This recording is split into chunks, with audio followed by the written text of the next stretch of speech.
Morning, everyone. Welcome to another Nexstand interview. Today I'm going to be speaking to Mike Holt. Sorry we're a little bit late.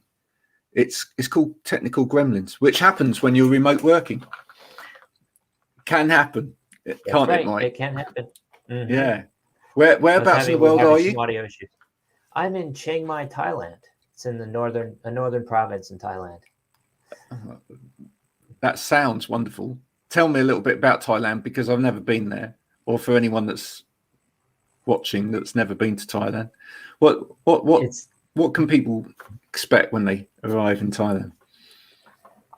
Well, I mean, so it's a beautiful country. I've traveled around to many places here over the past year and a half. I spent some time living on islands, both Phuket and Koh Samui. And now I decided to come to Chiang Mai because there's a lot of travel restrictions right now. Bangkok is under a total lockdown and because of the pandemic, which is still sorting itself out. But yeah, I mean, when you arrive, you either come into Bangkok or most likely Phuket. And so you have there's a little bit of something for everyone here, I would say. Got beaches, cities, mountains, rainforests. Just depends on what you're looking for. And then prior to the pandemic, were we seeing quite a big increase in people remote working to Thailand? Oh yeah, definitely. Actually, where I am right now in Chiang Mai is, before the pandemic, it was considered one of the top digital nomad hotspots in the world, according to Nomad List and many other places. But now it's pretty quiet and empty around here. But where I am right now, actually at the yellow co-working space, is pretty busy. There's a lot of people co-working. Well, that's great. Tell me a bit about Yellow. Tell me, is this one of your main halts? Yeah, so there's quite many different co-working spaces here in Chiang Mai, but this one's still open and pretty busy. So basically they provide fast Wi-Fi access. You can get a membership here for about, roughly $100 a month. So it's pretty affordable. And they also have delicious coffee. So people usually it's open 24 hours a day. So it's just nice. You can come work from home anytime you want. Mm-hmm. Yeah. Do you get people sleeping in there then? I wouldn't be surprised. That's lovely. That's I usually really lovely. just work from my Airbnb. We're renting Airbnbs here. Yeah. And, So. But what got you into remote working in the first place? Oh, I've been doing it for probably 5 years now. I've been traveling a lot. I've traveled all through South America, almost every country in South America. Been to Canada a few times, and then about November of 2019, I flew to Bali, Indonesia, because I'd always wanted to visit there. It's very popular spot for digital nomads. So I just bought a one-way ticket to Bali, and I didn't know when I was going to be back. And then, of course, after about 2 months, I flew to Thailand, and then this pandemic happened, and I just decided to stay here. Yeah. A lot of people listening, thinking about remote working, possibly a little bit put off at the moment because of the pandemic, etc. But it's understandable. Yeah, but even then, there aren't ways to do it even now. Yeah. There's actually a lot of countries are jumping on the bandwagon, and they're adopting this digital nomad or remote work visa. So I think just a few that come to mind. One is Estonia in Europe.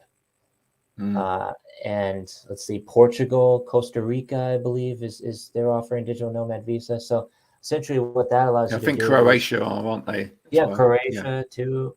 Lots of countries are jumping on board because they're seeing, like, even here in Thailand, for example, there's a big dip in tourism. So they want to incentivize digital nomads to come and set up shop and stay for 6 months to a year. So that's the goal behind this. And what sort of people are doing it? What sort of people are gravitating towards this lifestyle? I would say anyone that's working for either they're a freelancer, digital freelancer. They have a couple clients that they're already working for online, so they have that safety net. guaranteed income. I wouldn't say that I'm quite in that position yet, but I'm just finding ways to stay afloat. I have a couple marketing clients, and but yeah, basically anyone who's a freelancer or they work for a company that allows for full-time remote work. And a lot of times you can just ask your boss and then they'll be accepting to this because, you know, everyone's working from home or working remotely nowadays. Now, in your mind, is it feasible or possible even to be a digital nomad even in your own country? Yeah, sure. Yeah, you can. I'm from the United States originally, and obviously there's a lot of beautiful places to visit around the U.S. And you can say go to Colorado for a few weeks out of the year, or maybe a few months, and then just work from there. Or there's many places. Go up to Canada. Yeah, Mexico. Now you take video footage as you go. Yeah, and that ends up on your YouTube channel, which we're linked to afterwards. Excellent. What are you showing people on that YouTube channel? What sort of things are there? Hints and tips in there as well about how to live this lifestyle, or is it just showing people around? Yeah, so I would like to start making more videos that are more informative about some of these things, like top countries for digital nomads and these things. But right now, I'm really just focusing on the travel vlog.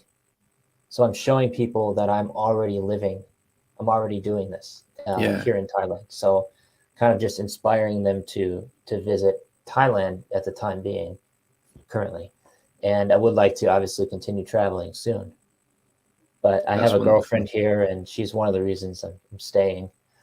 Well, that makes sense. Mm-hmm, that makes sense.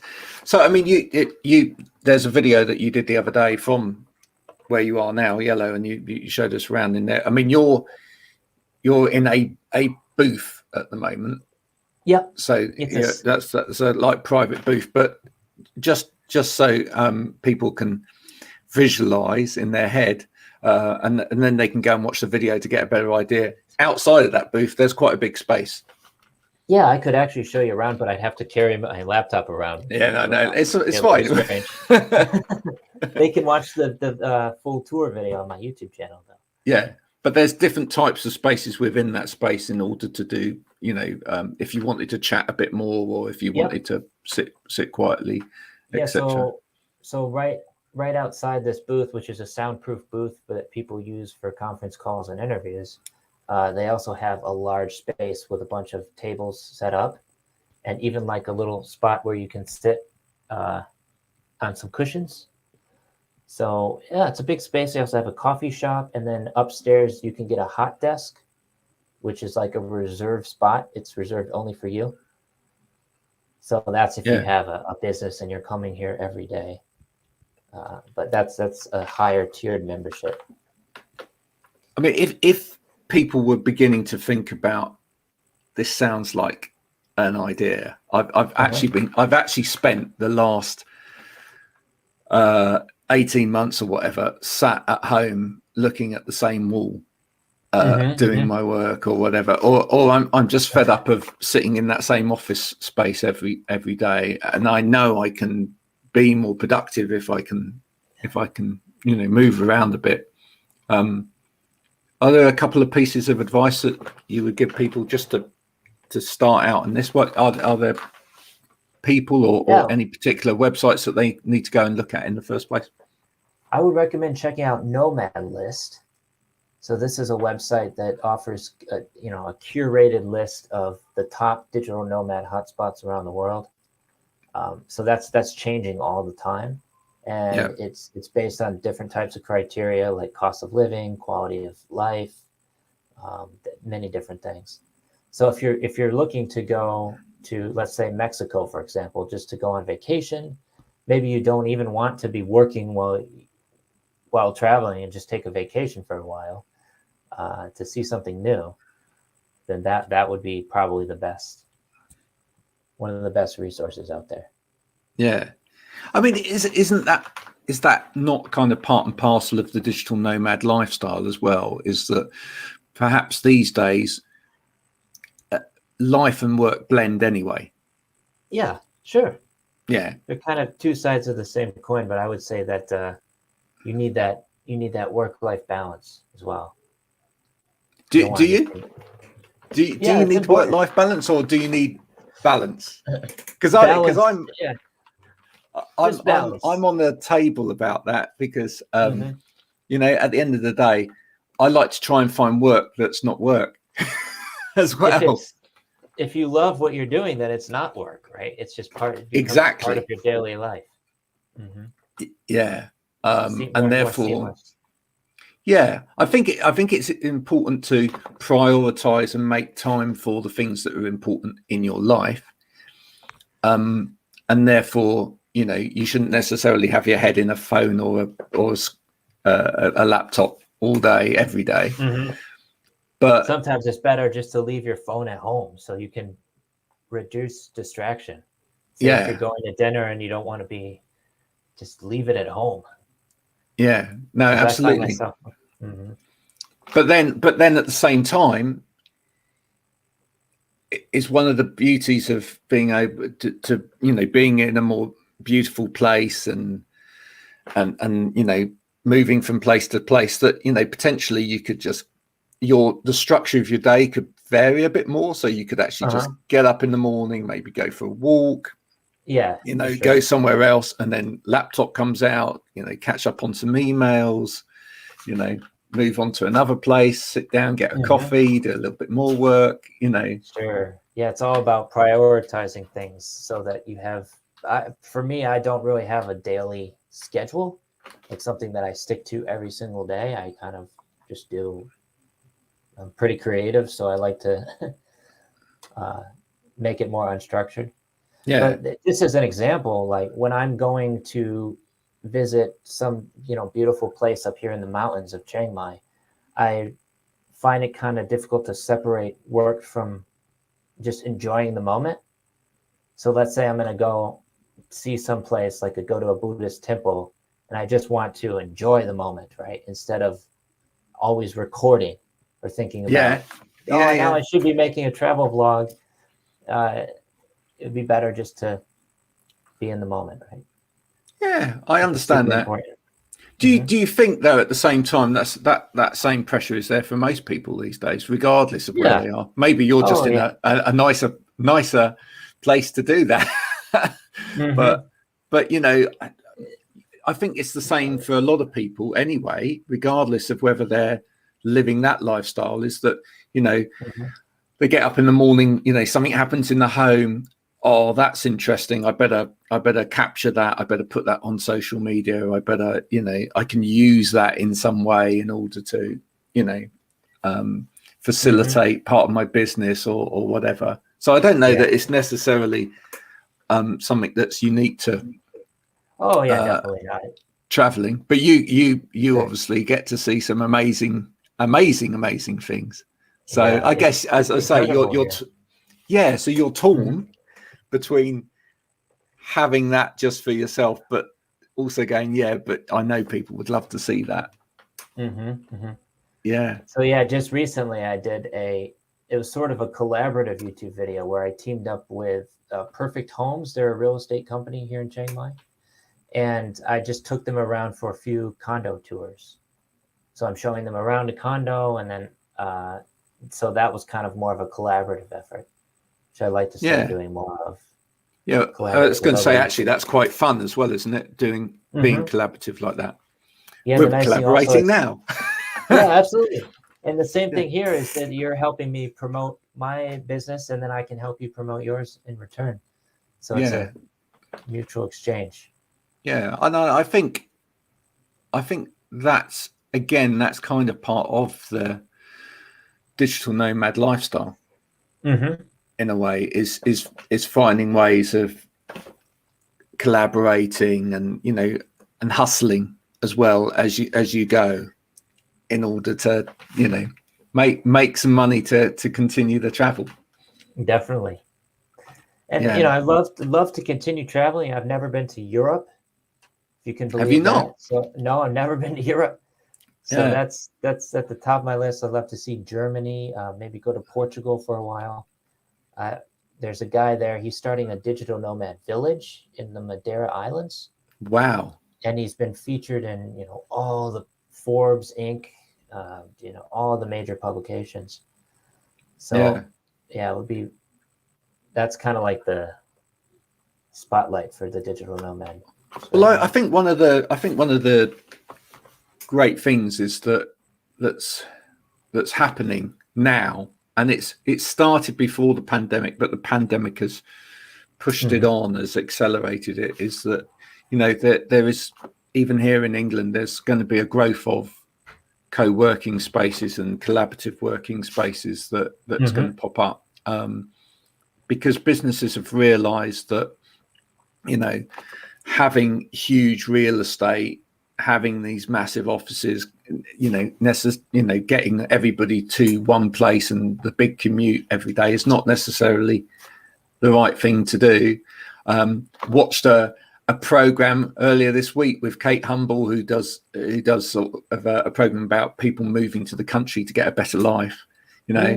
Somebody that was working in London, but her job was digital, etc., moved out to the country, just fairly near here, actually. A lot less stress.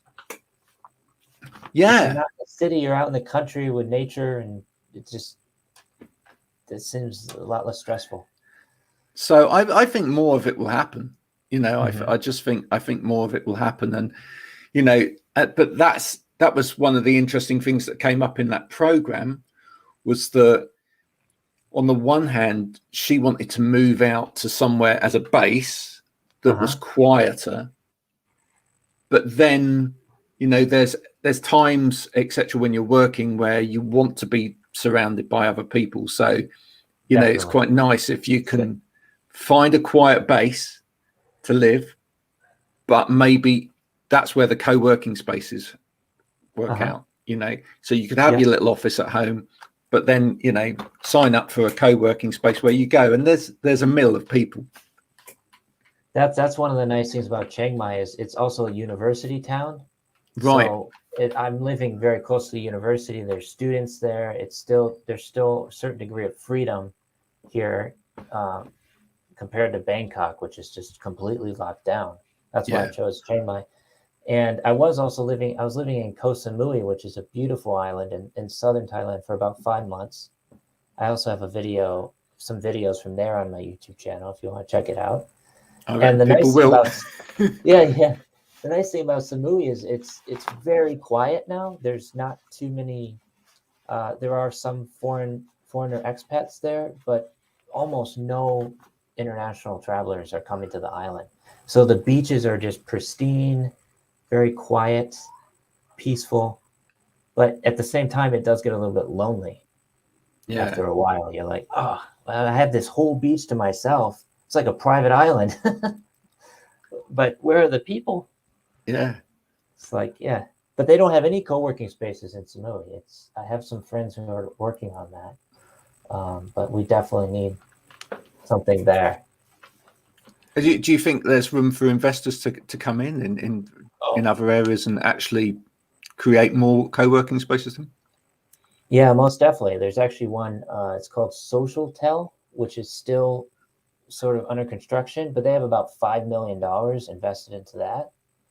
And I think they're kind of just biding their time, waiting for the tourists to start coming back. Yeah. And then, and there's also Koh Phangan, which is right next door, and Koh Tao. So there's 3 islands in the same area. And Koh Phangan has a lot more options for co-working over there. So it's only like 45 minutes to get there on a boat. Yeah. I mean, does it annoy you at all? Because it annoys me slightly if people use the term remote work, but actually all they mean is they work from home and then go into an office twice a week. That does kind of annoy me, actually. It's not the same. If you're just working from home, that's great, but you're not really seeing anything. You're just stuck at home all the time. It's kind of boring. Yeah. Whereas, if you're working remotely, they're same but different, but there is a slight distinction there. Yeah, Like yeah, when I well, think of remote work, I think of working from a foreign country, yeah, somewhere other than your home, yeah. outside your home. I'd say that bit. I'd say somewhere other than your home. Mm-hmm. In a way, I'd certainly, as I said earlier, I'm not sure that it's necessarily has to be another country, but at least, go out and find other places to Yeah. do bits of work. Don't just Um, stay in your bubble, so yeah, to speak. no, exactly that. I See mean, something new. yeah, and that's why I hope, as I say, that I think what we're going to be seeing is more infrastructure put out there in order to enable that as well. Mm-hmm. And it's got to be honest, it's got to be the way forward for people as well. Is I think Absolutely. especially for people's mental health and well-being, to be able to, get out, see a little bit more, and the other thing as well is that there's a lot of people that want to be able to travel. Correct. Yep. There's a Yep. lot of people that Mm-hmm. just want to travel and see a bit of the world. Well, now it's not necessarily a case of you bring these people into the business and you're kind of scared that in a couple of years' time they're going to just whiz off and travel around the world and that's it. Businesses need to make more plans for enabling remote working, would you say? Definitely. And that's already starting to happen. And I think some companies are offering pay raises actually if you're working remotely. So they're trying to incentivize it and get more and more people out of the office. And a lot of people are quitting now. There's a mass like exodus of people. They're saying, "Oh no, we're not going to come back to the office. We'd much rather work from home." Yeah. And so it's already happening, and this pandemic is just expediting things. It's a good point, Odessa. You still need collaborative working for interaction and being amongst people. So you do. Definitely. But that doesn't necessarily mean that your team have to be all in one place. I don't think. I think that's kind of been proved via technology. Zoom. So many people are using Zoom now, or Skype, or what we're using now. But it is important to have that in-person interaction, I think. Yeah, that's a key element. And that's where these co-working spaces are really, really, really vital, just to get to meet other people. I mean, that's the funny thing, isn't it? If people are sat there working at home, they possibly have no interaction whatsoever with anybody else in the world. Yeah. I work from home and it's just a studio apartment. It's not a lot of space, but my girlfriend's usually there. So sometimes I want to just go somewhere else to get away for a while, give her some space. And then, so I come to this co-working space. Yeah. This is an interesting question from Odessa as well. Could this start the end of the office 9 to 5, Monday to Friday? I think there's a lot of people asking those questions at the moment on LinkedIn. Oh yeah, definitely. Would you prefer a 4-day working week? My view on that is, and I don't know about you, but is it about a 4-day working week, or is it, again, it's going back to my life balance thing, is it just about splitting up your week and just having times when you're doing this and times when you're doing that, and actually making it a little bit more fluid? Yeah, I think that's because now, research shows that people are working from home are a lot more productive, but that's because they're just stuck at home and they're always thinking about work, right? They don't have the office time and the home time. It's all one. So yeah, it's really important to set a schedule and maybe just set an alarm or something that says, okay, I want to stop working in an hour and then go for a walk and just separate the two. Yeah, no, absolutely. And I don't know whether it's necessarily about going down to a 4-day working week, because I mean, if you do that, but you're pressured in that 4 days, you probably need that extra day because you're going to have a nervous breakdown. I just think it's about getting a better pace and a better flow to the workload. you know, and that's where we do need to learn some lessons in this and from the pandemic in terms of sort of time management and business management, because it's no good just having people going Zoom meeting all day long, not letting them have any time to do any work. Then they're catching up in the evenings or whatever.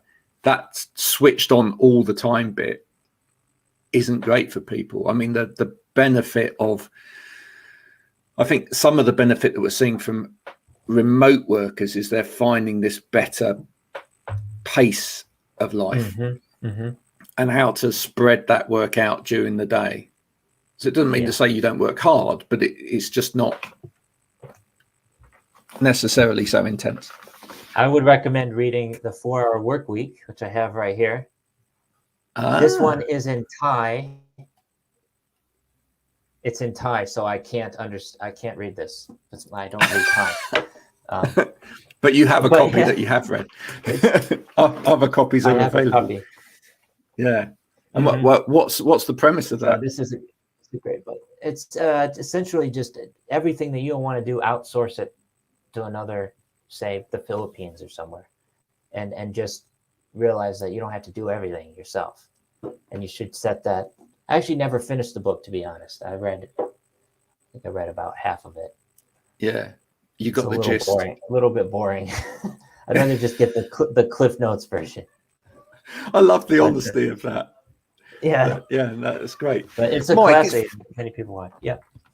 It's been an absolute pleasure talking to you today. What we're going to do is, for anyone that wants to see a little bit more of Yellow, the co-working space that Mike is currently inhabiting, or a little bit more of Thailand, to get an idea, then we will do the link to Mike's YouTube channel to this video content so that you can go and see that. And I guess that this video content may end up on Mike's channel as well anyway, so I hope you've enjoyed it if you've been watching it, folks. And I guess, Mike, if people want help and advice, they can always pay you for that in terms of getting started as a digital nomad. I'm always looking for new clients. I have a remote business consulting business called Be Remote Consulting, and it's just beremote.org. So you can check that out. I also help people with marketing on LinkedIn to find clients. I use marketing automation. So if that's something you're interested in, feel free to reach out to me as well. But I'm working on many different projects. I'd be happy to chat. Cool.